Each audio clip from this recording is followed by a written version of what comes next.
So hi guys, and welcome to today's webinar. Before we start, you're probably wondering who I am because I'm neither Joel nor Steve. Well, I am Steve, but Steve Davidson from AOTV Video Production Company in Cardiff, the capital of Wales in the UK. I'm going to be helping the guys out today and for future webinars, running the show behind the scenes, as it were. So you may see me from time to time.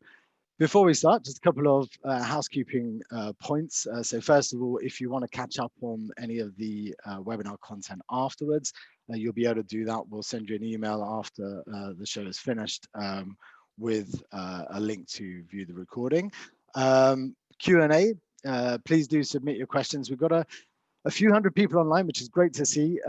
So we may not be able to get around to answering all of the questions, but we'll do our best to get around to as many as possible. Submit your questions, please, through the Q&A, and we'll pick up on those at the end of each section of the webinar.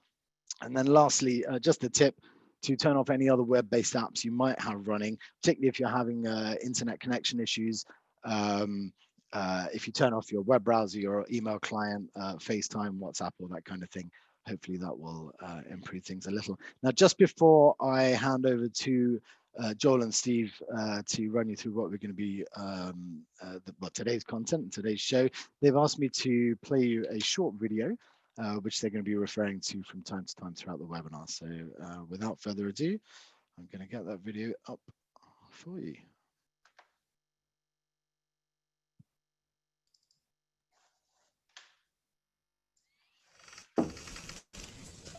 Dr. Switzer? Yes, come in. I'm just washing my hands. I'm Catherine Bigman. Janet Carlisle referred me. Oh, yes. You're being buried alive in a box. Yes, that's me. Should I lay down? Oh, no, we don't do that anymore. Just have a seat. And let me tell you a bit about our billing. I charge $5 for the first 5 minutes, and then absolutely nothing after that. How does that sound? That sounds great. Good to be true, as a matter of fact. Well, I can almost guarantee you that our session won't last the full 5 minutes. Now, we don't do any insurance billing, so you would either have to pay in cash or by check. Wow. Okay. And I don't make change. All right. And go. Go. Well, tell What? me about the problem that you wish to address. Oh, okay. Well, I have this fear of being buried alive in a box. I start thinking about being buried alive and I begin to panic. Has anyone ever tried to bury you alive in a box? No, but truly thinking about it does make my life horrible. I mean, I can't go through tunnels or be in an elevator or in a house, anything boxy. So what you're saying is you're claustrophobic. Yes, that's it. All right, well, let's go, Catherine. I'm going to say 2 words to you right now. I want you to listen to them very, very carefully. Then I want you to take them out of the office with you and incorporate them into your life. Well, shall I write them down? Well, if it makes you comfortable, it's just 2 words. We find most people can remember them. Okay. You ready? Yes. Okay, here they are. Stop it!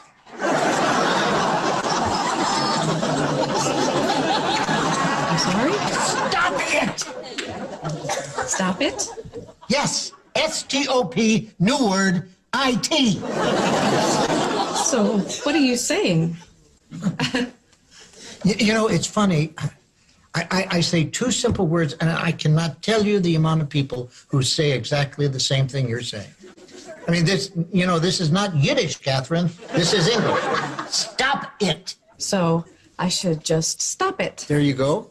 I mean, you don't want to go through life being scared of being buried alive in a box, do you? I mean, Sounds frightening. It is.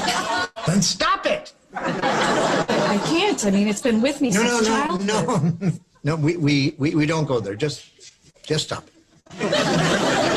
So I should just stop being afraid of being buried alive in a box. You got it. Good go. Well, it's only been 3 minutes, so that will be $3. Actually, I only have a 5, so Well, I don't make change.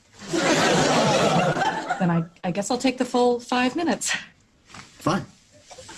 All right. Well, what other problems would you like to address? Oh, well, welcome everybody to, Joel and I welcome you to our third webinar on this occasion on the subject of giving people feedback and advice. That was comedian Bob Newhart. I'm Steve Rolnick, and I'm speaking to you from Cardiff, Wales. Over 10,000 miles away, there's Joel. Joel? Hey, Steve. I'm Joel Porter. I'm in Gold Coast, Australia, and I'm delighted to be doing our third adventure in MI and beyond. And so I'm a clinical psychologist. I'm a motivational interviewing trainer. Two things I'm very passionate about and I've been doing for a long time. Joel, thanks very much. Your image is frozen. Oh, there, we've got him back. Anyway, I'll take over at this point, just to let you know what the structure of this webinar will be. And it's going to cover 3 sections, 3 words: why, what, and how. So to begin with, we'll ask this question: why is it worth improving the practice of giving people feedback and advice? Then we'll try and clarify what exactly is giving advice and feedback. And then thirdly, and this is where we'll spend most of our time, we're going to have a look at how one can get better at that. And to be blunt, we're going to offer you a simple framework for improving your competence that is embraced by 3 words: ask, offer, ask. And you'll see us discussing this. You'll see me trying to demonstrate it. And so we're hoping you'll come away from this webinar with practical pointers to actually improving your everyday practice. But before that, before we start, we thought we'd just throw a poll out to you to get a feel for what your interests are. So I'm going to ask Steve in the studio, please, to put our first poll up now. What are you curious about? Choose as many of these options as are relevant to you. I'll give you just a few seconds to do that. And then Steve will give us a summary of the responses, and then we can all share some sense of what people are interested in.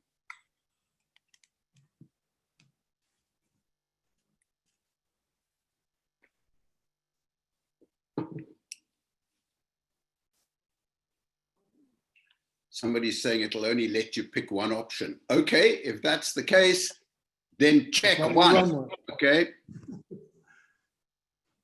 Check the most relevant one to you.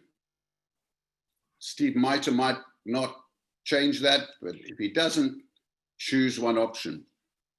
Thanks, Melvin. Nice to know you're online, man. Yeah, I don't think I can change that during the poll, Steve, but we're up to 87% voted now, if you want me to end the poll. Yeah, let's go. Let's just have a look at it, man. Some people can't see the poll, but we'll work it out as we go. We really appreciate the feedback. Okay, so there's quite a folk in sport and education, and there's a lot of folk in healthcare and mental health, and that gives us a good feel for who's online. So thank you very much for that. If we could close that down now.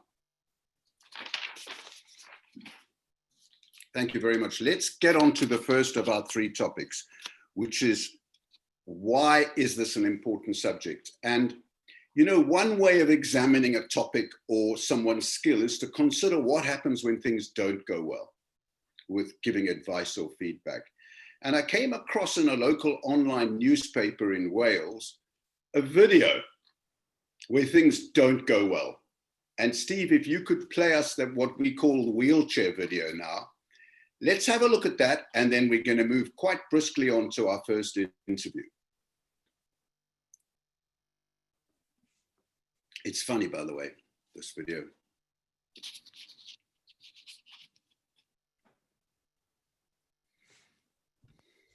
Oh, well, will you open this? Oh, oh, you've done it. Oh, well done. Pull that first on.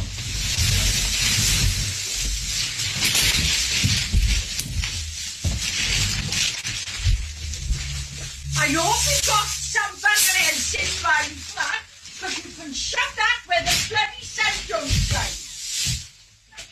How's that? Bloody marvellous. Now piss off, all of you. I don't want no wheelchair, whoever it's for.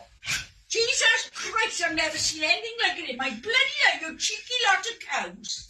Well, I know bloody well, but I don't want a pissing wheelchair. Well, what? We thought you can think again. When we went to the hospital, it would be much easier to get into the car rather than do what we did. Piss balls to you. I don't want I would try even. Go on. Have a photo with it, go on. I Have a am photo. not going in a I'm bloody. going I with got bad legs, but I ain't going in no bloody wheelchair. Go on, ma'am. Show her how good it is. Watch now. Bloody marvellous, you look wonderful in it. You Mm. grey hair suit, I ain't going in no bloody wheelchair. Whose wheelchair is it? She Your was. mother? Or your father? Don't look at me. I've got nothing to do with this whatsoever. You know what you can do with your wheelchair? Shove it up your arse. I don't want it. But I'm going to keep it in my car. So when we go to the hospital to have his knees done next time, Yeah. I can park where I like and I can run it through the car park like this. We can I sit can't down. be like I did Tuesday. I ain't down a wheelchair. I know it's very nice of you. It's lovely. I like the colour. Now go I away. couldn't get a pink one now. I did a wheelchair now. I've heard everything. And you. And if you want anything to do with it, you will be bloody 41. You'll make 40. No, 41. I tell you what, it's a lovely spare seat. Then there we go. Well, I thought it was useful. It was bloody marvellous. You know what you can Well, do we with all it. decided, didn't we? Yeah. You leave me out of this. Why? You're afraid of me? What do you mean? I had absolutely nothing to do with it, other than the fact it came out of my account. That was the only thing I had to do with it. I wonder if you noticed, I love the way Grandad just sat there grinning throughout the whole thing. But I guess what this leaves us wondering is, you know, you can have the best of intentions for someone else, but how you act on your good intentions in someone else's apparent best interest is another matter. And this leads us really beautifully onto our first interview, which I think will help us address this question of how you might proceed. And Orla Adams is a dietitian. She's a good friend. She's a service manager. She's a trainer in motivational interviewing and more. And she's speaking to us today from Cardiff, Wales as well. And welcome to you, Orla. Oh, thank you, Steve. Thank you, Joel. Hey, Orla. Hey. It's wonderful to see you, Orla. And we've just got a few minutes this afternoon, and I wanted to see if I could get you to capture the guts of your experience, past and present. And maybe if we could look back, Orla, if we look back at your practice, what was kind of not working well or going wrong for you with giving people advice and feedback? Oh, thank you, Steve. For some reason, you've blocked yourself off from the camera. Is that intentional? Oh, there you are. I'm with you now. Yeah, thanks for inviting me along to this. Yeah, if I don't take up too much of your time, if I go back to my early days of training, it started then where we were, the main focus of our intervention was to give advice.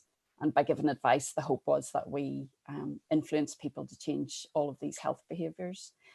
We had tick boxes to show that we covered all the advice that we give. We had maybe a 20-30 minute consultation with a patient, and the main focus was us talking at them telling them what to do, how to do it, the tips, the ideas, all this evidence that we had. It was like we had to dump it all on them. Yeah. And it never felt quite right, but also we never really found out much from the patient about what they were going to do with this advice. We just assumed that they would change it. And that's where the fault lay with it, really, is I quickly learned that people didn't change their behaviours based on this advice dumping. And in fact, sometimes we enhanced it and made things a bit worse. Wow, you even noticed that. Mm. Yeah. So you were well informed, you felt well informed, but somehow it wasn't working out and it left you feeling frustrated, if not downhearted about your work. Yeah, very much so. Yeah.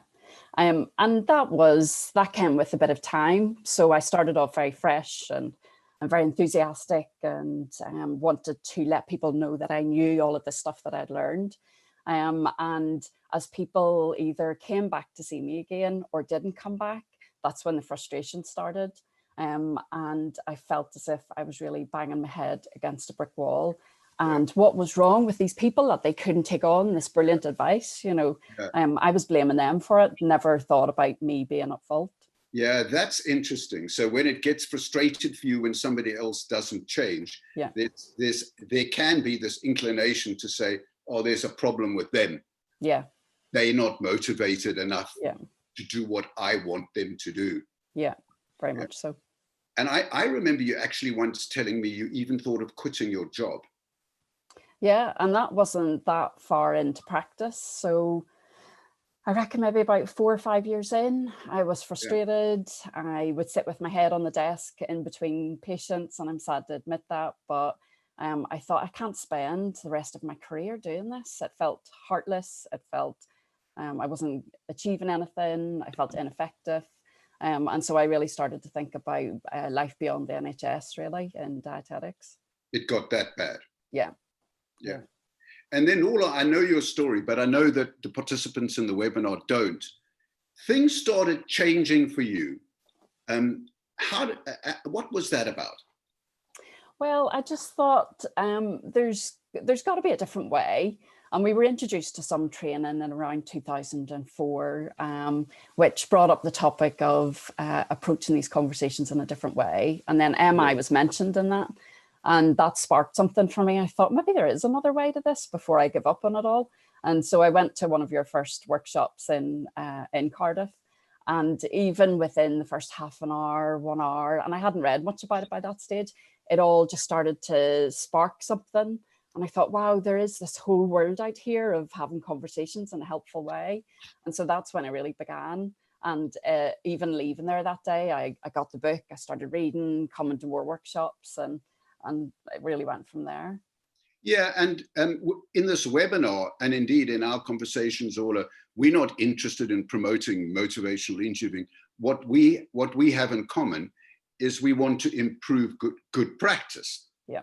And that refers to both the well-being of the patient or the person you're speaking to, as well as ourselves. That's our focus. And just before we say goodbye to you, you're a dietitian who's been flooded with expert information about what's good for your patients. Can you put your finger on 1 or 2 things that you think in everyday practice makes the biggest difference for you? When it comes to giving advice? Yeah. The first one is asking what people want. Okay. What is it that they want to focus on? What do they want to know more about? What support can I offer them, and what information will help? And simply asking that has cut down so much wasted time. It has found focus pretty quickly. They tell me what they want and need. And the second one, which is those moments where I ask permission to go there with things. So if I say to someone, would it be okay if we talked about this? And those 2 changes were enough, I find, in my early days of learning MI to completely change the engagement and the conversation about this. Yeah. And then some of your colleagues also noticed what was happening in your consultations, and slowly over a period of years, the culture, as far as I remember you saying, the culture changed. Yeah, very much. So we would come out of clinics and we all congregate in one place, and that's where the chat happened. And I'd come out and say, wow, the impact of this. Patients are saying things completely different. They want to change, they are changing. And that's started to filter through. And the sense then that I got was I came into this job to help people. And now I feel as if that's what I'm doing, and I don't want to leave that ever. Yeah, yeah. And so the culture of your service Very changed, much so. the way you describe. I mean, what's lovely about what you're talking about, Orla, is that the changes you're talking about aren't particularly specialist. They're quite, they're actually quite simple adjustments that you made. And so look, on that note, I'm going to say goodbye, Orla, although it'll be lovely to carry on speaking to you. I'm going to say goodbye. And thank you so much for coming on board with us today. All the best. It's a pleasure. I'm loving these. Good luck with the rest of it. Yeah, bye. Stay with us audio-wise. Will do. Yeah, bye. Many thanks. I must say that knowing Orla as I do,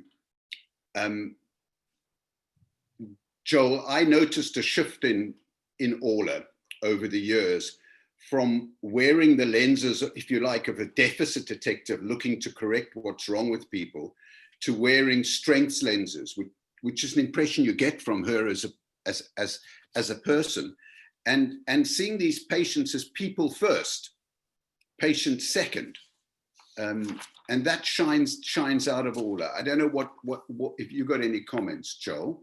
Yeah, I do. I mean, one of the things that that continually kind of runs through my mind and listening to Orla talk, who's working with people around, and I imagine some pretty acute and important health issues, is this question of why is it that good sound advice or even common sense doesn't prevail, right?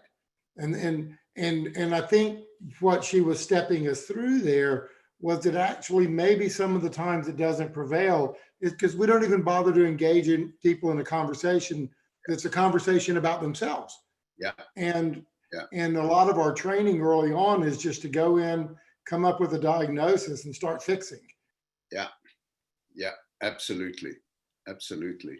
And I think just beneath the surface of Orla's account, which is something that's at the heart of motivational interviewing, was another kind of shift. Not only was she better able to engage with people, but she shifted her orientation from it's my job to persuade them to take on board this feedback and advice to I'm going to bring them alongside and get their ideas about what is best. And so that sounds to me like quite a shift that Orla went through. And then on that foundation of seeing them as people first, who I bring on board, it's much easier to give advice and feedback. Yeah, I mean, one of the things that I think is going to keep bearing out during the course of this webinar is just, and even that video, the Stop It video that we watched bears out, is just telling people what to do just doesn't always work. Yeah, absolutely. And, you know, I think, Joel, it's a good moment to get on to some Q&A, hand it over to Stephen. Then we can get on to the second section of the webinar, which is what is the difference between information and advice and feedback? Steve, Q&A, have you got anything lined up for us there? Yeah, we got some great questions coming, Steve. There's one actually that was for Orla, but Orla's back in the crowd now rather than on the panel. But maybe Orla, you could answer this in the chat. So Fiona Holland asked, did the tick box also change as your practice evolved? So Orla, if you want to answer that in the chat, that'll be great. We've got another question for you guys coming from Lenny, who's a baseball coach in New York City. And Lenny asked, how come I never got training on how to give feedback? That's brilliant, Lenny, because that's exactly what Orla would say. She'd say, well, our heads were full with all this expertise, and then it was just a question of handing it over to people. And, you know, Lenny, I don't think you're alone. I think we've all fallen into what I've called an expert trap, where we think that all we need to do is somehow transmit this wisdom and knowledge onto other people. And to comfort you, I can say that the culture has shifted. It's shifting in healthcare, it's shifting in education. And for example, in our world of sport, Lenny, many coach educators here in the UK have come on board with this shift in thinking. Have a look at the UK coaching website. You'll find inspiration there. And in fact, join them because they have adjusted their orientation in terms of educating coaches. So there's hope, Lenny. There's hope, my man. Steve, I think something like feedback is one of these things we just assume everybody knows what to do. Yeah. Right? You give feedback. You just tell somebody what they need to do better or what they're doing, and they'll improve. And I was just thinking, you know, I spent probably 10 years in studying psychology at university, and I can't remember one course where we talked about therapeutically giving feedback in a helpful way, other than giving people like psychology results. There was no real focus on how do you actually share important information with somebody to get them involved in the conversation.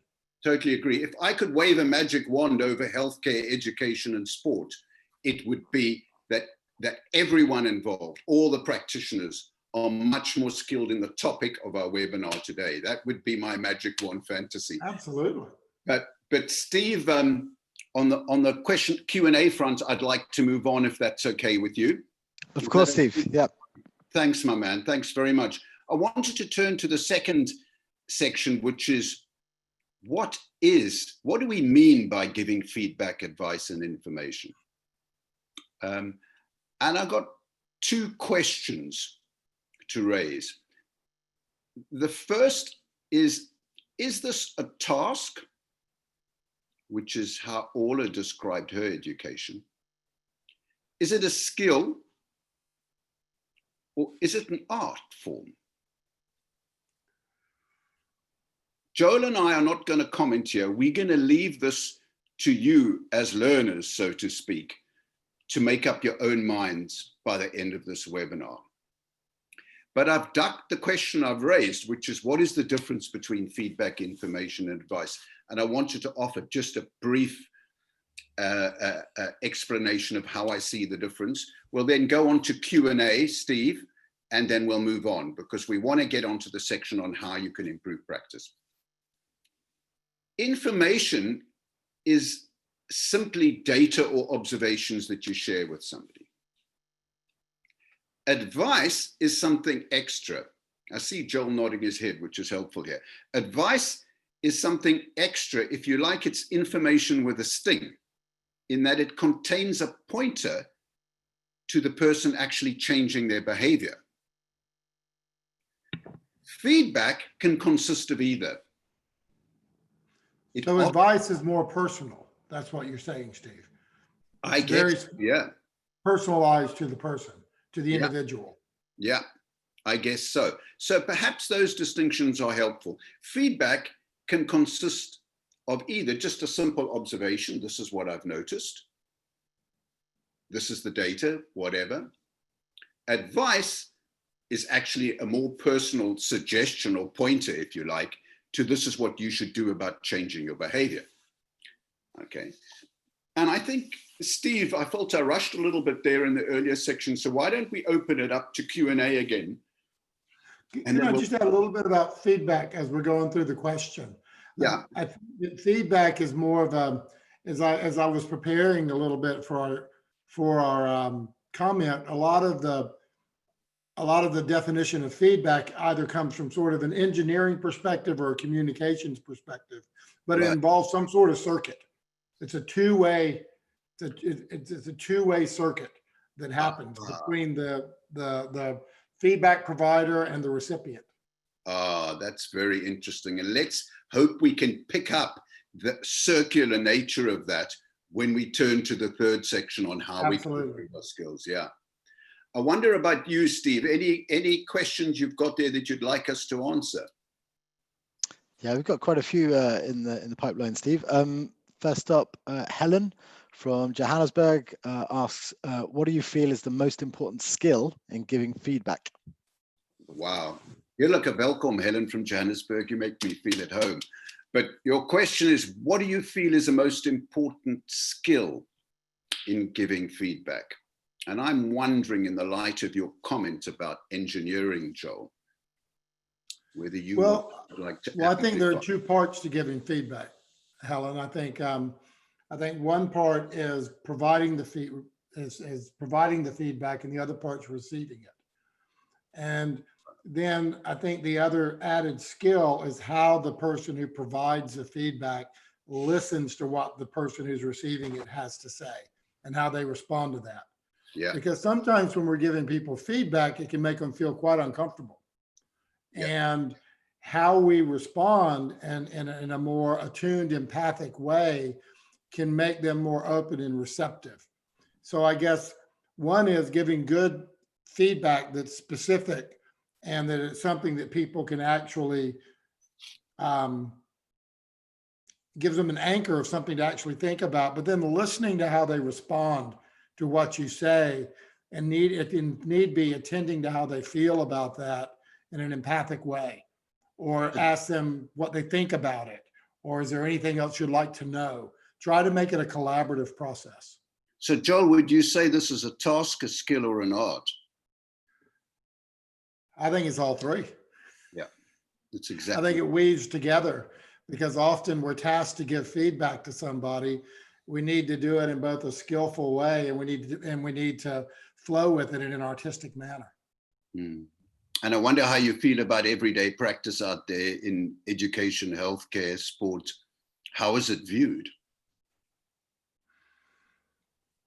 Probably as more of a task and a skill and less of an art would be my guess. Yeah. And you see, that might be where the problem lies.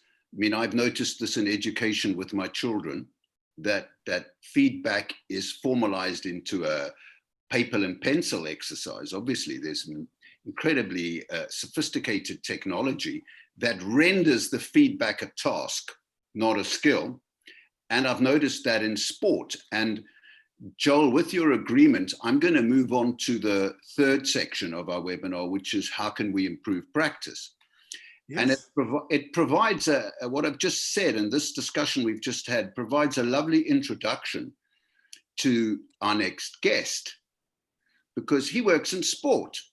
And that's where I've seen feedback formalized almost to the point of being depersonalized, because it's viewed only as a task. So that's a question we might want to bear in mind as I interview our next guest. Now, Andrew Brownhill is going to come on in a moment for a few minutes, and you'll see Andrew's picture up on the screen. And he's I don't know the guy, Joel. He's a professional rugby coach, and I suspect quite a lot more. And all I did was I picked up on Twitter that there's this rugby coach with an interest in the subject of giving feedback. And I thought, well, rather than invite close friends and colleagues and MI nerds onto these webinars, why not just go for someone like Andrew? And it's fresh and new. And so I don't have the faintest clue what he's going to say. But I do know I want to say welcome to you, Andrew. Thank you. Yeah, welcome, Andrew. Yeah, thank you very much for having me on board. Yeah, I really appreciate it. Thank you so much for coming on board and just taking a chance with us, eh? And I think it's good. I think it's good to acknowledge that both Steve and I are massive rugby fans. So I'm looking very forward to having the time that we have with you, Andrew. Oh, brilliant! Yeah. Thank you very much. Yeah. So Andrew, we won't get into rugby nerd talk if we're wise, right? Although it's tempting. But Andrew, tell us a little bit about yourself. And then I want to ask you, why is this an important topic for you? But won't you tell us a little bit about yourself? You're a rugby coach? Yeah, so I'm in a very, very lucky position where I get to coach rugby day in, day out for a living. So I'm very, very fortunate in that aspect. So I don't really see it as a job. It's more of a hobby that's turned into something where I can actually really enjoy. But yeah, so I coach. I work with Scotland with their age grade, so I coach their under 16s, and then work with Gloucester in the academy as well, so coach their development pathway players. So again, based with young athletes, and then also had experience before of heading up rugby programs in schools around the UK.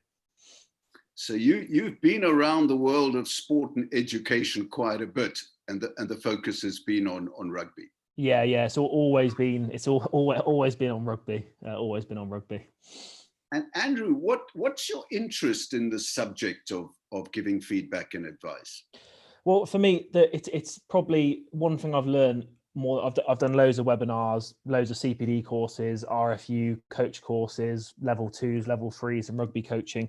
And what it's always come down to is I've learned the most from when I've had feedback. And really, in my personal development, so my rugby philosophy is based around that better people will become better rugby players.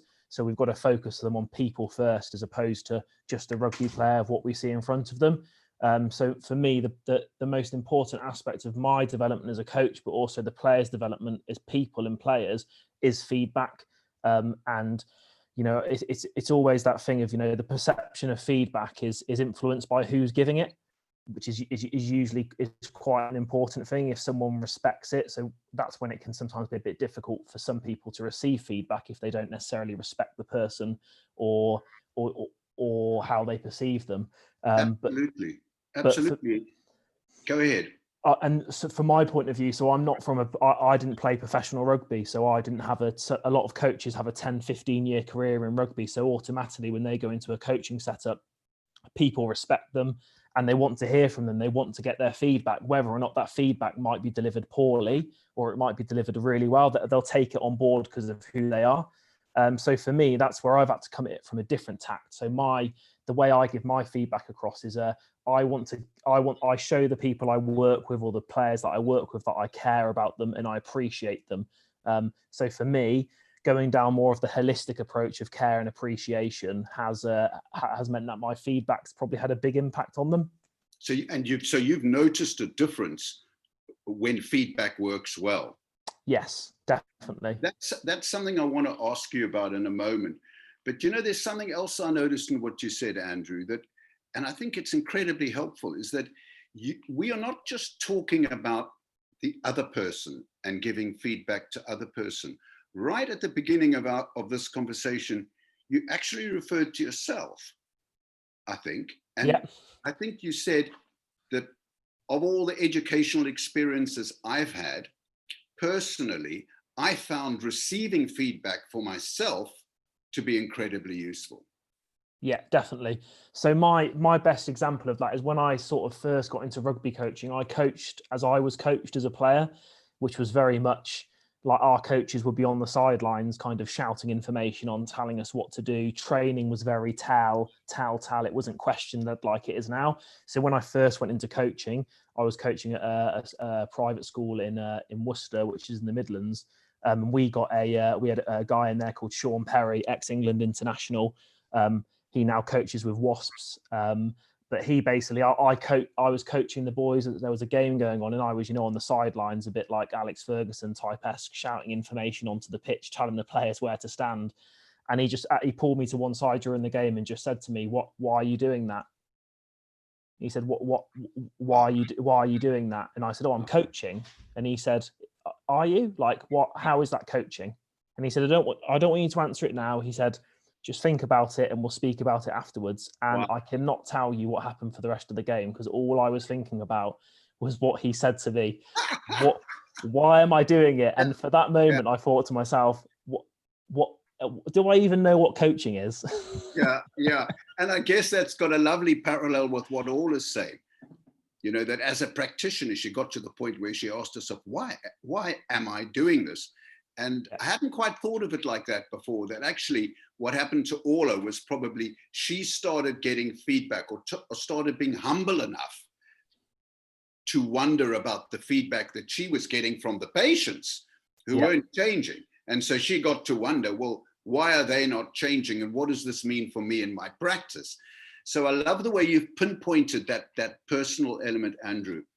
What I'd like to just ask you before we say goodbye is how you can, your experiences of feedback working well. And Andrew, you've pointed to the personal element, an element of humility, of being able to receive it. You've talked about the importance of a good relationship. Yeah, person first. Yeah. Yeah.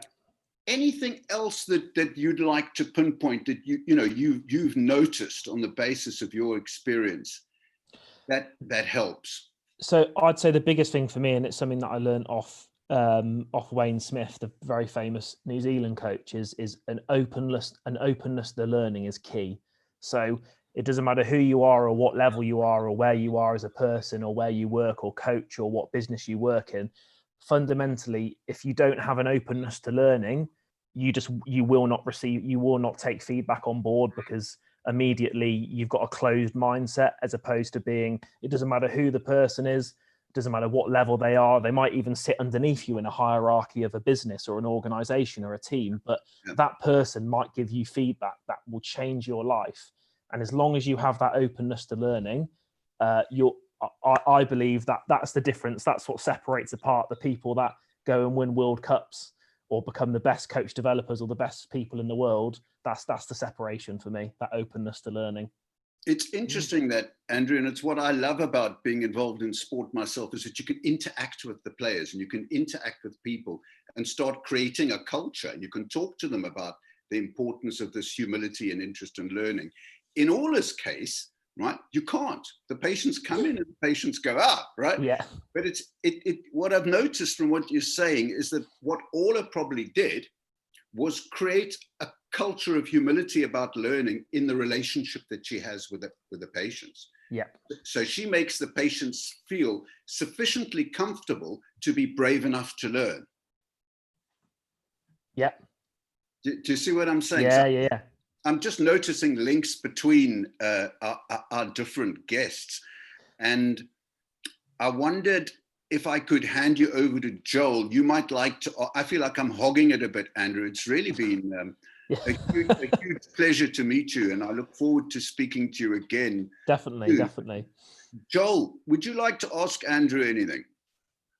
Well, mainly I'd just like to kind of offer a bit of a reflection on what I heard you say, which is that, is that sometimes getting feedback at the right time in the right way can be pivotal in our careers or in our personhood, and being open to hear that. I like the connection there, Andrew.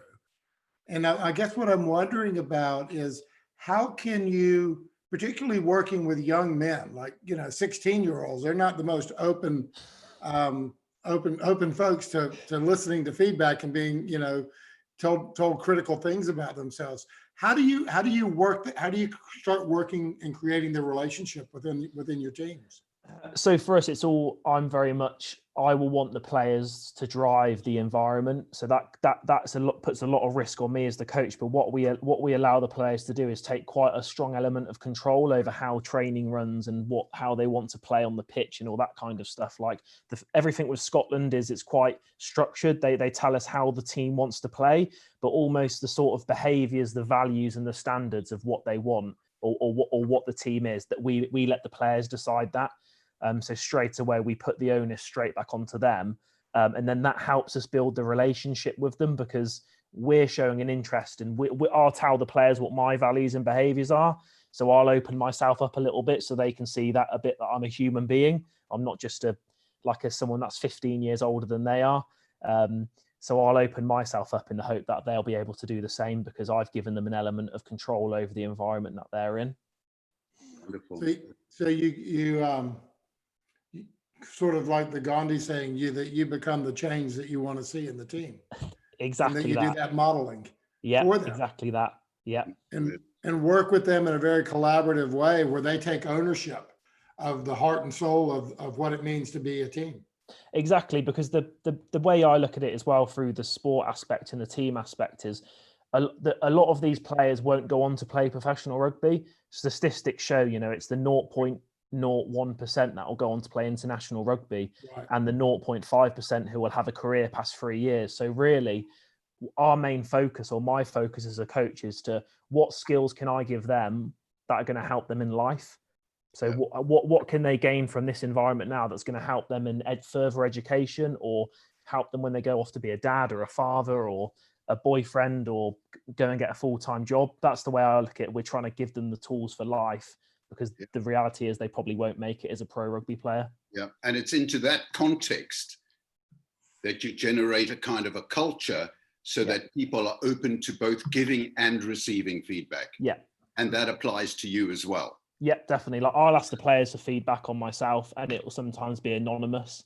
So we can say, there's a box in the changing rooms, there's a pen and paper, don't write your name on it, but just put some feedback down on how you thought the session went, or how did you think it went? And sometimes you get, it was really good, but sometimes you'll get a few in there that'll be like, it was rubbish, I thought it was boring. And they're usually, that's when a teenager can be blunt, because they just say it how it is sometimes. Yeah. But it's the humility to receive feedback on an ongoing basis that would be an important value for you as a rugby coach. Definitely. I have to be open to feedback, because at the moment I close myself off from it and don't become open to it, I believe that's probably the moment that I'll probably stop learning and have a negative impact on an environment.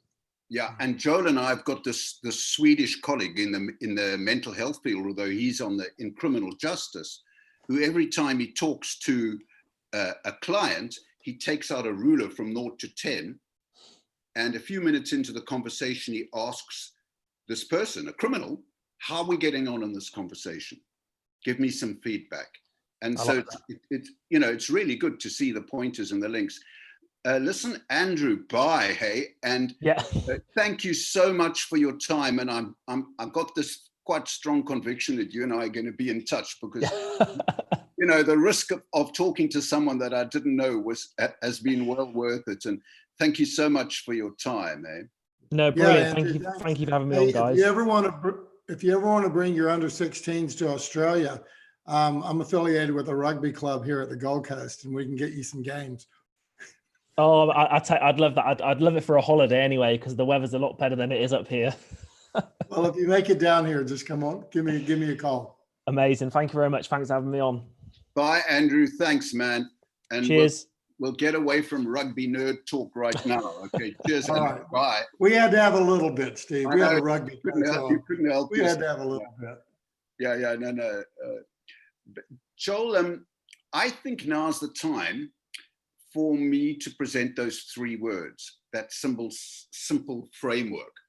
And we are going to pass the subsequent discussion, another interview, and indeed a demo through the lens of this framework on a foundation that I think has been beautifully described thus far, which is that this is a person first, patient, player, student second, that it's important to build an atmosphere of trust and mutual respect, and to have the humility to receive feedback yourself.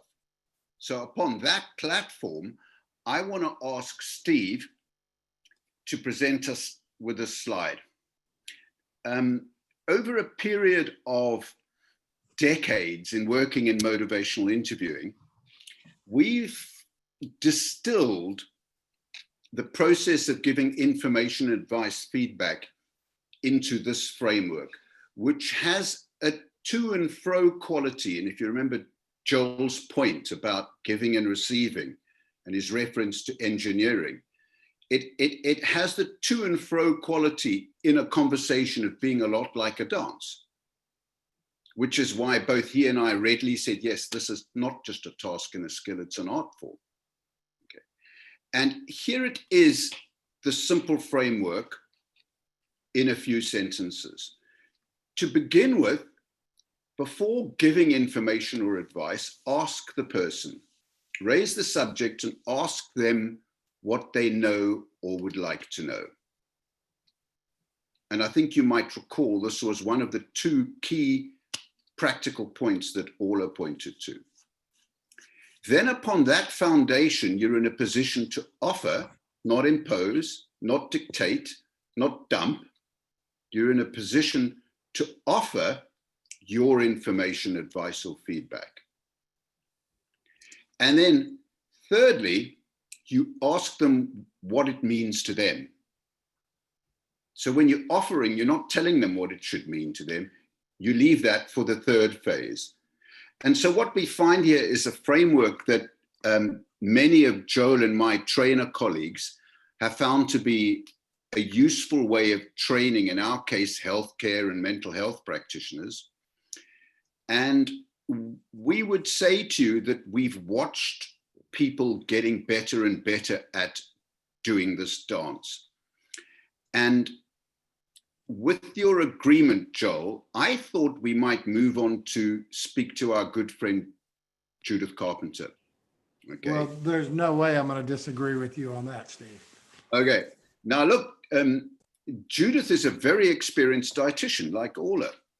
And she's a close colleague and friend of Joel's and mine. And she's been a trainer in motivational interviewing for many years. And she's about to come online, I believe. Have we got you, Judith? I think she's here with Here us. she comes. Judith, we can see her. She's coming back. She'll get us There she something. Hi, Judith. Thank you so much. Hey, Judith. Hi, both of you. Nice to see you, and thank you for inviting me. No, no, Well, welcome aboard. We're glad you're here.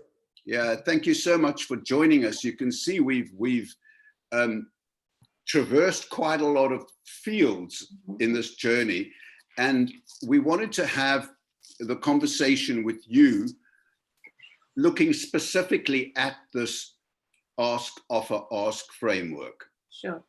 Okay, because we reckon that you're somebody who might be able to bring this to life for us. Okay, and so I suppose, how about this for a question, Judith? How does the framework ask, offer, ask actually pan out for you in everyday practice? Okay. Does that? Yeah, almost with every clinical encounter. It'll be very rare for me to have a clinical encounter that wouldn't actually embrace this in some way. And just listening to the conversation that's gone forth already, I agree, it's an art and a skill in equal measure. And Andrew spoke about building a trusting relationship. And interestingly, I found it to be a way of building trust. So it can be used very, very helpfully at various stages of having a discussion or conversation with someone. Wow, wow. And if it helps, Steve, I was going to give you an example that sprang to mind when you first asked me to think about this, because maybe that'll bring it to life for people. Love to hear it. Yeah. So I work, as you know, but obviously most of the people on this webinar wouldn't, in specialist diabetes care. So I work largely with people with type 1 diabetes in a clinical setting. And I had a young woman who was asked to come to see me, and she was an angry young lady. And the backdrop to this was that she'd wanted to be trying for a baby. Yeah. And her diabetes wasn't really optimally controlled enough to be able to do that at that point, yeah, according to the consultants that were working with her. Okay. And so my conversation with her had been preceded by a really difficult conversation she had had, where a little bit like that Stop It video that we love, she was basically told she couldn't try for a baby. Okay, kind of quite simple. Yeah, it was very direct. And to give the sort of fair due to the clinicians that were doing that came from a place of care and concern from their perspective. Yes. They were thinking there's worry, there's concern, there's difficulty here. Yeah. So this wouldn't be a good time for this young person to be doing this. Yes. So when I met her and I got to hear some of her story relatively quickly on, I asked her what her understanding was. So I did the ask. What's your understanding of why the doctors were so concerned about you even thinking about trying for a baby at this time? In relation to your diabetes? And she had a little bit of guidance. She already knew some stuff. But there was some other information I thought that would be helpful for her to hear. And so to be able to use the offer and do what Orla was talking about, would it be okay with you? Yeah. You let me know. I'd like to share with you some of the reasons maybe behind why the doctors feel so strongly about this. Yeah. And maybe that will help you to understand just where they're coming from and where they're seeing this, but also for you to know what you're potentially up against. Wow. Can I just stop you there, Judith? Because you know what I notice in that conversation is respect for her as a person, respect for her choice, respect for the fact that she has some wisdom and knowledge herself. Yeah. Always. And then permission asking, which gives her the space to say, well, I'm not so sure, but she presumably said yes.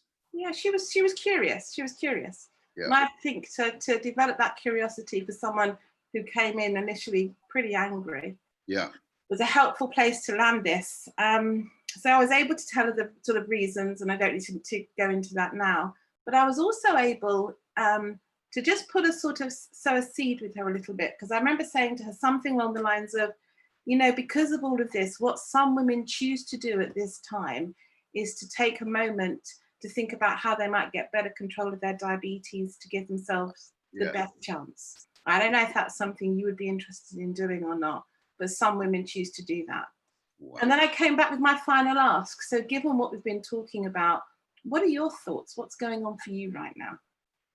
And what was interesting is that she'd listen. So it created this space, this pause, where she was able to really hear and think and not have to defend her own reasoning. And she said, I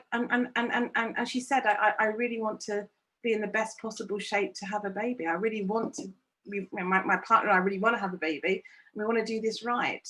And she subsequently has gone on to managing much better control of her diabetes, so that she's now in a position to be able to put that hopefully into play, and it makes a massive difference. So it was just, I wasn't telling her anything different than the consultants were telling her. I just decided to do it in a different way, and ask, share, ask. Yeah. Ask, offer, ask. Yeah. With a lovely, lovely framework to deliver that. So that's a tangible example, Steve. Wow, it's just fantastic. So it's just really quite a moving story about being thoughtful about how you do this. Made such a big difference to her, and I also sense probably to you as well. Yeah, I mean, you know, Orla and I are sort of, you know, we were from the same profession and had this exactly the same experience as an eager, you know, graduate dietitian. You know, before Google was a verb and I was the fountain of all knowledge, I really thought it was my job to make sure that everyone did what I asked them to do, what I thought was best for them. So to find a way of working and to use this type of a framework it just makes me feel more satisfied in the work that I do. And I know has a good bearing with the people I work with, not only in terms of what's going on in the session, but actually in terms of how well they do, because they're making a decision for themselves. And I imagine that now, in this very difficult time of COVID, you're probably working more on the phone. Yeah. Do you find you're able to use this in that kind of situation? Absolutely, absolutely. And we're trying to work with people to get them to get as good a control of their diabetes and keep them as well and out of hospital as we possibly can. So we use it in lots of different ways, but one of the ways I use it, I work with a young adult group who can be at times quite tricky. But I'm able to actually use this framework to raise my concerns for them about where things are at with their diabetes control. I'm able to do that because someone can come back and say, no, I'm not interested. And that's fine too, because it's the way in which we do it. Yeah. So that's the art of it, I think. It's the art of how we allow things to land on people and make them an active participant in this conversation that we're having about them. Yeah, that's beautifully put. And I've got absolutely nothing more to say there. I don't want to be clever in the face of such an eloquent description of what, and I can see Joel's agreeing with me. And, you know, I think, Joel, now's the time to move on in the webinar. And Judith, thanks so much. Hey, You're welcome. Yeah, thank you, Judith. My only regret is that we don't see what we've had the privilege of listening to this in a visual form, but one day you should write that story down because it's very well put. And thank you so much, Judith. Thank you. Thank you for inviting me. Okay, bye, for coming, Judith. Judith. Thanks a lot. Well, people, now we've had some quite eloquent descriptions of what skillful feedback looks and feels like for both the person who offers it and the person who receives it. What about you? You know, having heard this discussion, thinking about your practice, what would you like to focus on if you think about improving how you do things? Because you want to remain authentic and true to yourself. This framework's not some kind of thing that sits outside of you that should oblige you to adhere. You want to be authentic, true to yourself. And the question is, if you were to use a framework like that, what would you like to practice getting better at? And that's the subject of the second poll. Okay. Where if you're restricted to one answer, I think that might be quite good. But if you've got a choice of more, Stephen, I'll leave that to you. It doesn't matter. What we'd like to do is just to have a moment of pause to consider this question. What would you like to practice getting better at? Thinking about your own values and behavior.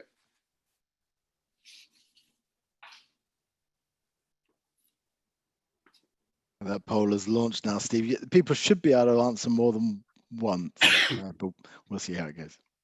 Yeah, let's have a look and see what. Do by all means answer more than one.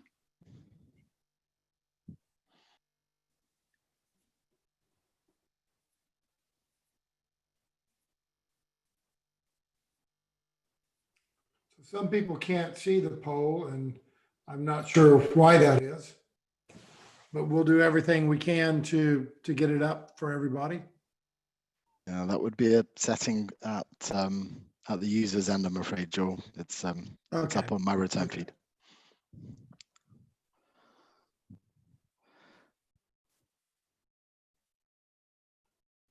It's a pop-up box.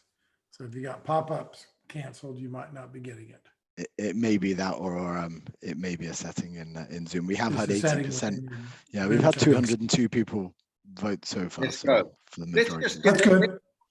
Let's just get That's a a- few of this. 202 is Steve? plenty out of 253. Let's get a feel.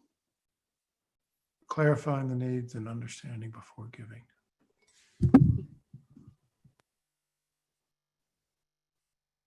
So the results should be up on the screen for you guys now. It is, and it's really useful. It's really useful, and the most commonly endorsed item is in many senses the most skillful to execute.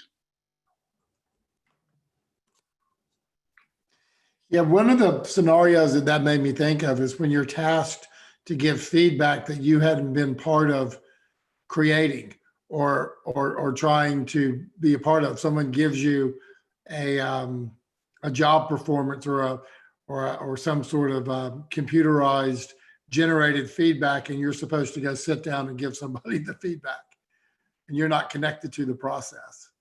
That can be quite awkward. It can be quite awkward. And what you're suggesting, Joel, is that these scenarios where you give feedback can range from low pressure and fairly easy to high pressure and quite difficult. And Exactly. you've pinpointed one that's quite difficult. And it's interesting that you've done that, Joel. You can close the poll now, Steve. Thank you. It's interesting that you've done that, Joel. You know why? Why is that? Because I wanted to move on to a demo now, and that's precisely the scenario that I gave myself to demonstrate. Okay. Fantastic. And I didn't know that. You didn't know that. Okay. So I think I'll explain what this demo is about. Joel and I decided that we'll try a demo. Please don't bring Luke O'Sullivan on just yet. We'll try a demo in the spirit of that Andrew best described, which is that, you may as well have a go and be humble enough to take feedback. And so that's what I'm going to do. You're welcome to leave feedback for me in the chat box. When you do give that feedback, I would prefer you to say, what did you think I did well, rather than what I did wrong, because otherwise it's, you know, anyway. But if you can see some way in which I could have improved, do tell me, okay? But look, I'm going to introduce you in a moment to somebody called Luke O'Sullivan, okay? And he's agreed to help me with a demo. We haven't done any rehearsal. Luke's not an actor. We haven't done any rehearsal, but we have discussed this. I simply asked, you can move on, you could give us the next slide, please, Steve, because I think that describes a scenario that I gave myself with Luke, okay? So I want to try and demonstrate ask, offer, ask, and I simply asked Luke to imagine that he is Danny, and Danny is a teacher in an elite football club, soccer club. And that does exist in some of these very elite environments. The young people go to the class, which is organized and run by the club itself, okay? And I'm his boss. And as Joel was pointing to, I've had reports from other people about his conduct in the classroom. And I need to give him this feedback before it gets to the stage of it being a disciplinary issue. So it's lockdown now. And I'm asking him during lockdown to meet me online to talk it through. And I'll have one simple framework in my head, ask, offer, ask. And I guess also in the background that this is a person with strengths, not just a teacher with problems, if you like. And so I see myself as operating kind of where you see that arrow at the high pressure end of this continuum, which isn't going to make it fun and easy, but I promise to do my very, very best. So without any further explanation, perhaps you can bring Danny on, okay? And we'll start the demo. Danny, that is you, I can see. Thank you so much for agreeing to come on board. Just want to check your sound's on, Danny. I think your mic's not on. Are you there with us? You there with me, Danny? Can you hear me? Can you speak so I can see if I can hear you? Hello.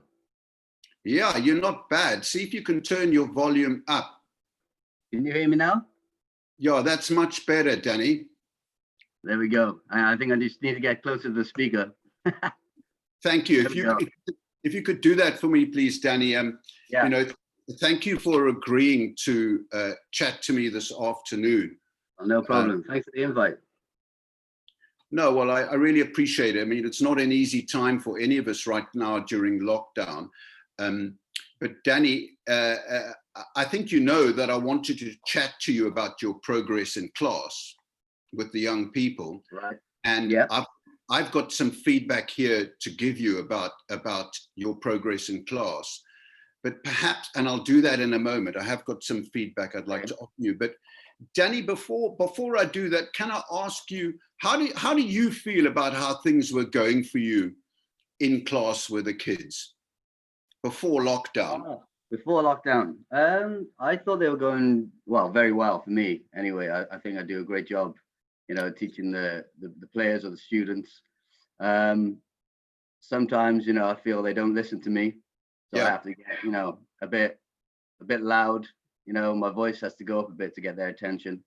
That's all I want to do is get their attention and teach them the best I can.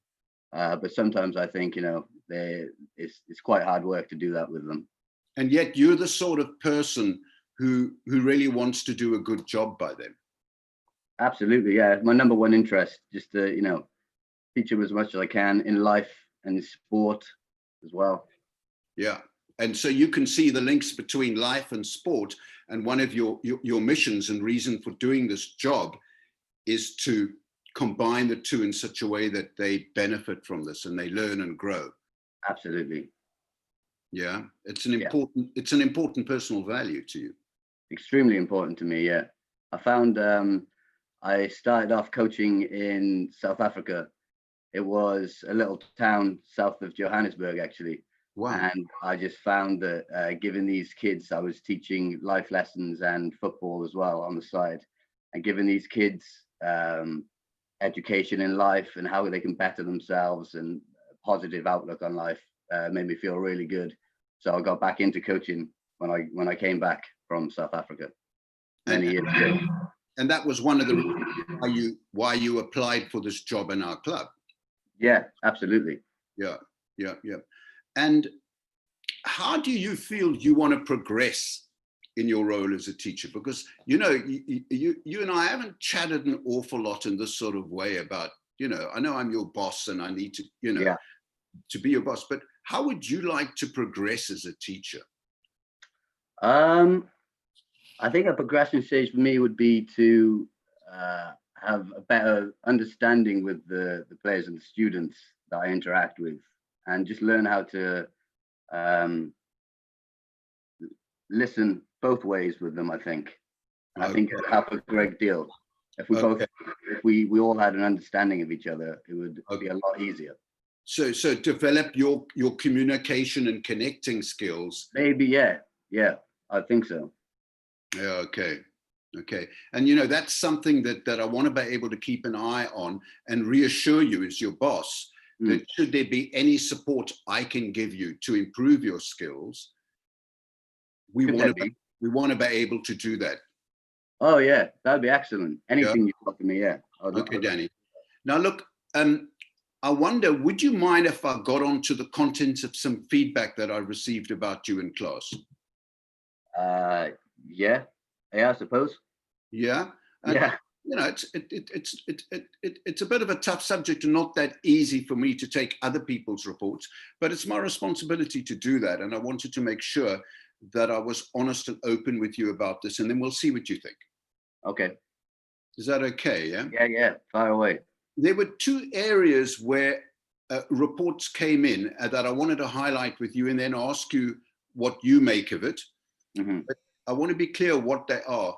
One of them was that you were sometimes, not always, a bit loose with the youngsters, for example, using swear words in class that might have felt, or probably did indeed feel offensive to some of the students.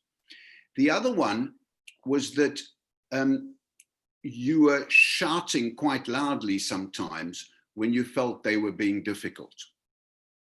Right. Okay. And I want to turn the conversation now to you and to ask you how you see this, Danny. How my actions, my behavior towards the students. Yeah.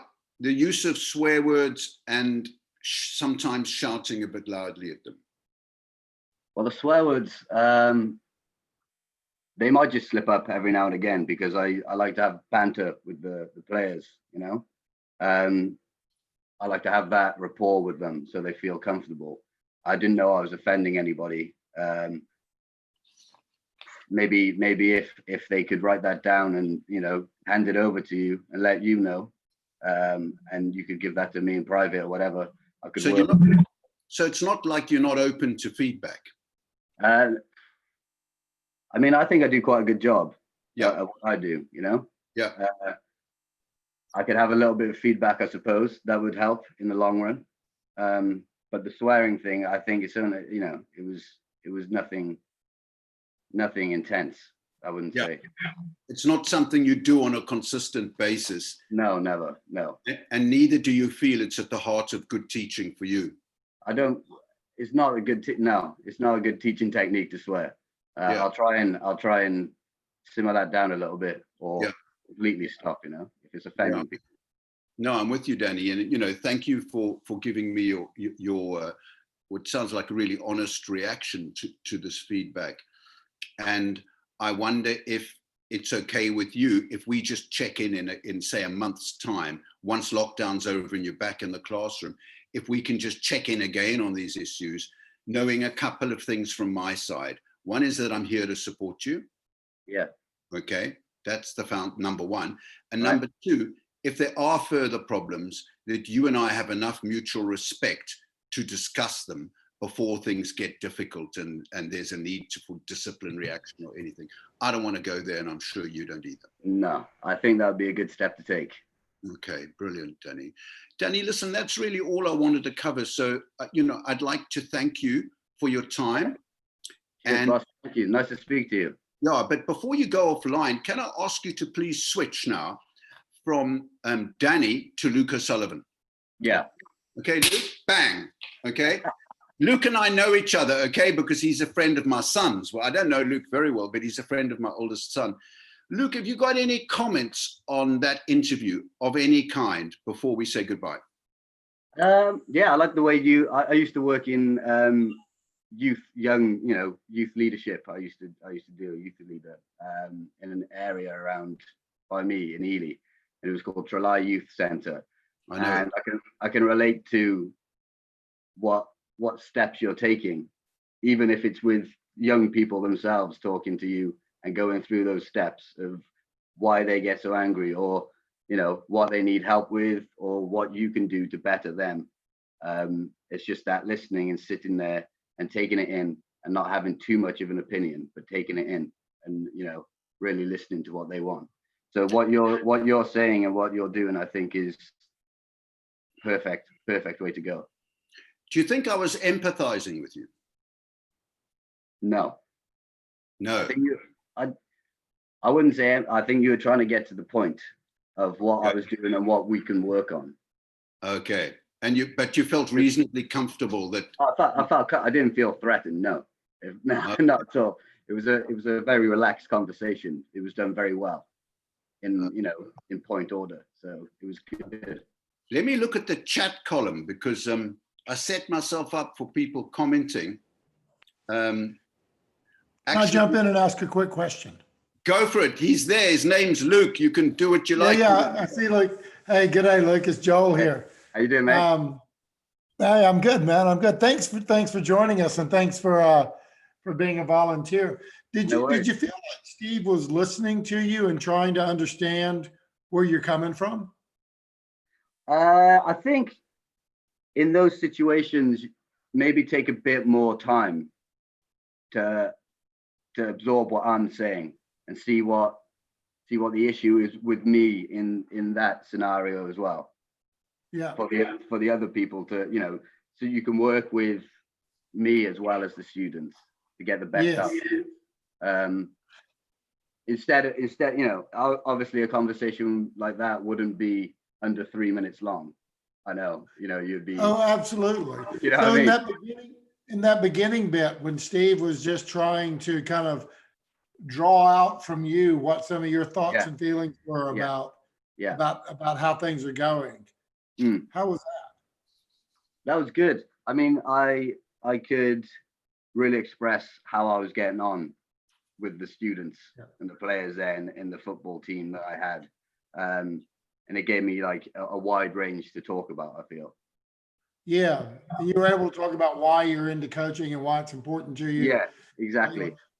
How do you think it would have been if Steve would have just jumped right in and given you the feedback about, look, mate, you're yelling at the kids in the classroom, you're using profanity. Yeah, you'd kind of automatically and naturally go on the defensive, wouldn't you? You would put your guard up and there would be an argument straight away. Right. So it's very important to have, everyone taking their turn to speak so it doesn't get heated, and questions to be asked in the right way and not threatening. Cool. Yeah. Thanks for that, man. I'll pass you back over to Steve. Cheers, mate. Nice to meet you, Joel. Yeah, good to meet you too. Lukey, thanks a million. I'm just looking at some of the comments here. Chloe Green, I think, is making a good point that there was no positive feedback handed over. You'll notice that, Chloe, that I wasn't using what's commonly called a feedback sandwich. In other words, you're a good guy, you do really a good job. Then you give the sting in the tail in the middle of the sandwich, and then you give another piece of positive feedback. Chloe, I was consciously trying to get the feedback sandwich idea out of my mind there. But I do take your point, Chloe. I kind of was under pressure of time because I wanted to demonstrate that this can be done quite briefly. Two other comments from me before we move on.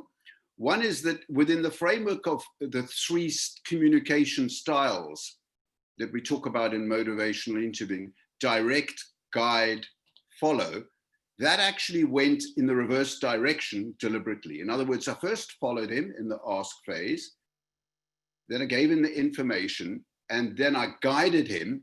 And then right at the end, I used a directing style to point to disciplinary action. So you don't start with the discipline and the confrontation.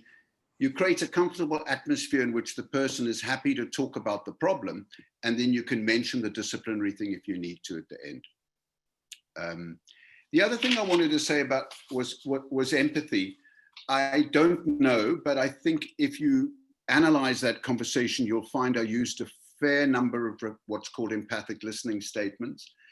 And if I was guided by something that's quite contemporary, if you like, I'm struck by something that the New Zealand Prime Minister Jacinda Ardern said at this difficult time. I pulled out a quote from her from a news report, in which she said this: "I'm proudly focused on empathy because you can be both empathetic and strong." So in honoring her words, I guess what I'm saying is I tried to be strong with him, but also empathetic at the same time. And I didn't see those as in any way as incompatible. Okay, look, we're going to move on. We've got another 5-10 minutes for the webinar. I wanted to ask Stephen to go on to the third slide, please. Now, that was quite a tough conversation at the high pressure end of the continuum. And I wanted to make a couple of comments, if you like, practical pointers to how you can improve your skills. Because as you proceed towards the high pressure end of this continuum, it's a little bit more demanding. And I would pinpoint 3 things here. First of all is your own mindset. You need to choose the moment carefully and gather yourself before you start if it's going to be a tough conversation.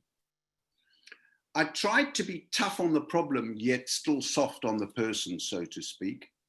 And I tried to be honest and authentic. So that was my mindset. The second, I think, really important thing is at the tough end, you want to ask permission. You want to flag your intention to raise the difficult subject from the outside, because otherwise it's inauthentic, and ask permission before you give the feedback. The third thing is about your conduct during the conversation. I tried to listen well during the ask phases at the beginning and the end.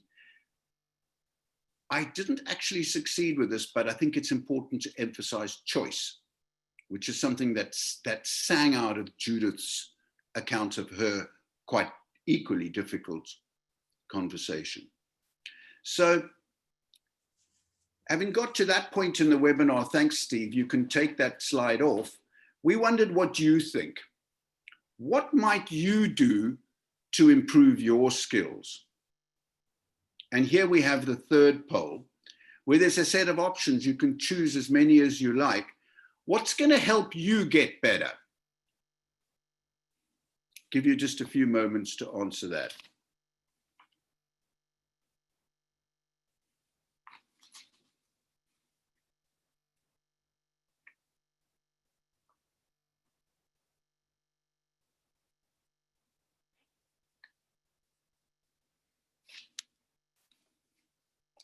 These aren't mutually exclusive, but you can see there's a wide range of things you could do to improve your skills. I wonder what Andrew, the rugby coach, would endorse here.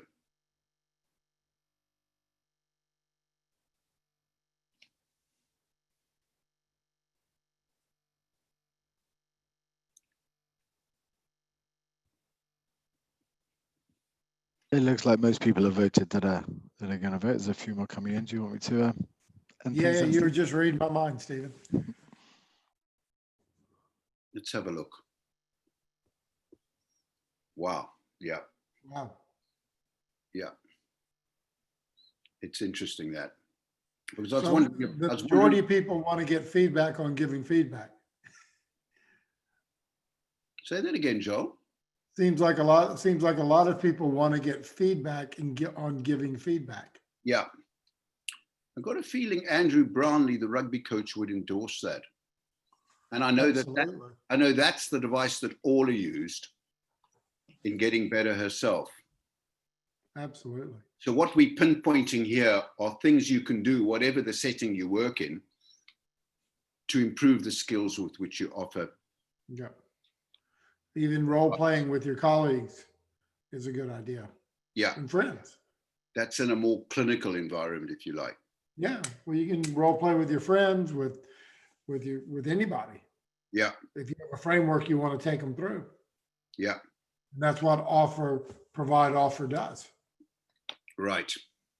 Okay. It's the one thing in my MI training, Steve, as we're starting to kind of wind it down and moving into the next bit. And usually if I'm doing a 1 day or a 2 day introduction to motivational interviewing or having productive conversations with people, I tell them this is gold. This is something that you can take out of this training and you can apply no matter what counseling approach you're using, is how you give people information, advice, and feedback. Yeah. And surprisingly, how many people appreciate the permission part of it.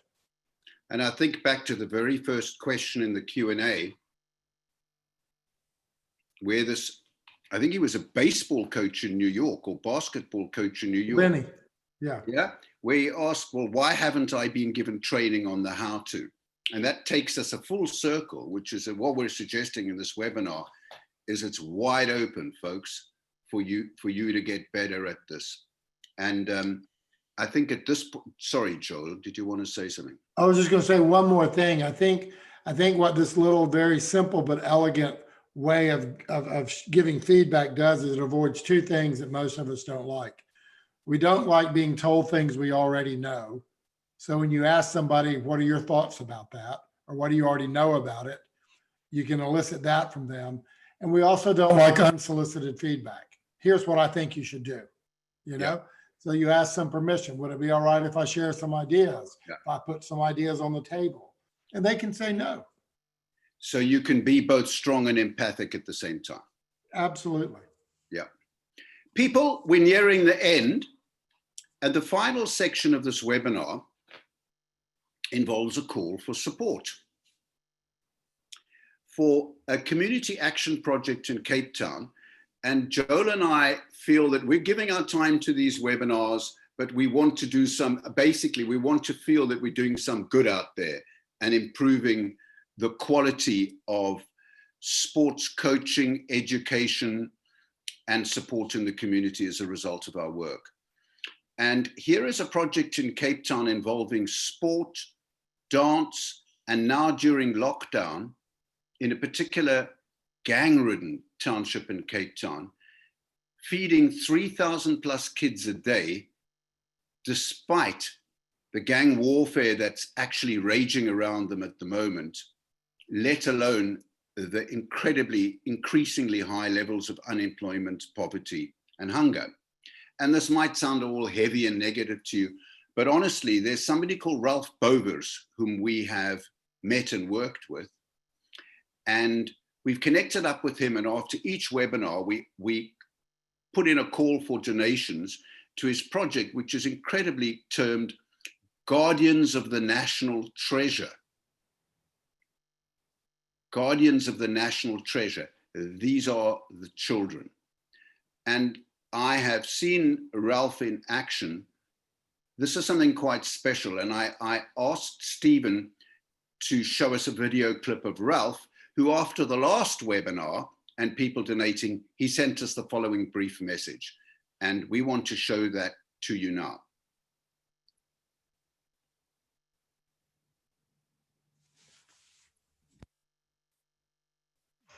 Hi, good day from Cape Town. I'm Ralph Bowers, the founder of the Guardians of the National Treasure here in South Africa.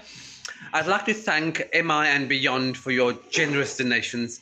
Without your help, the work we do here in the community would be impossible. With the funds we receive, we'll be buying 2 non-TAC thermal tonometers. We'll be buying masks, sanitizer, gloves, so we can still support the community in terms of the safety, the social distancing will be looked at, informing people how to wash their hands.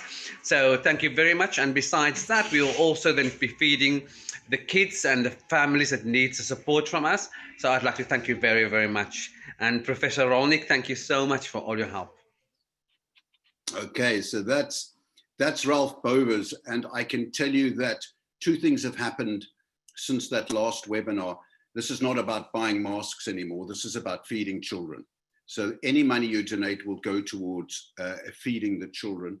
I can also report that he tells me this morning there's been a very unfortunate increase in gang warfare, which it had been fairly quiet during the lockdown, but there's been an outbreak of shooting and gang warfare, which makes it much more difficult for them to move around and feed the kids.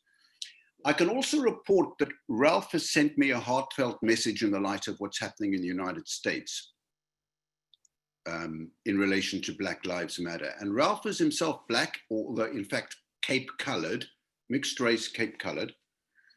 And he sent me this message this morning, I think clearly in quite an emotional state, and I thought I'd read it out. Everything I have and give is hard-earned sweat. More like pure lean meat and good wholesomeness. The color of my skin gave me a predetermined journey, one of hard work and always considering others. And it's on the back of that kind of sentiment that we give you the freedom now to donate to Guardians of the National Treasure, which Joel and I are both going to do after the end of this webinar. And we are going to ask Stephen to put the URL into the chat line. There you go. That's already in the chat, Steve. I've suspended the chat, so it's the last thing that people can see.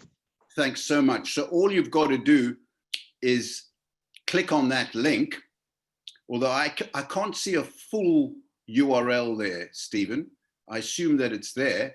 In my chat box, I just see a single HTTPS / You just need to scroll down, Steve. But if anyone can't see it, it's www.guardiansofthenationaltreasure.org/donation. Yeah, thanks so much for your help. So on that note, can I thank Stephen for your handling of this webinar, Joel for being such a brother over 10,000 miles away, Andrew, Judith, and Orla for what you've given us today, which has honestly been fantastic, and all of you for participating, and thank you very much. And on that note, we'll say goodbye.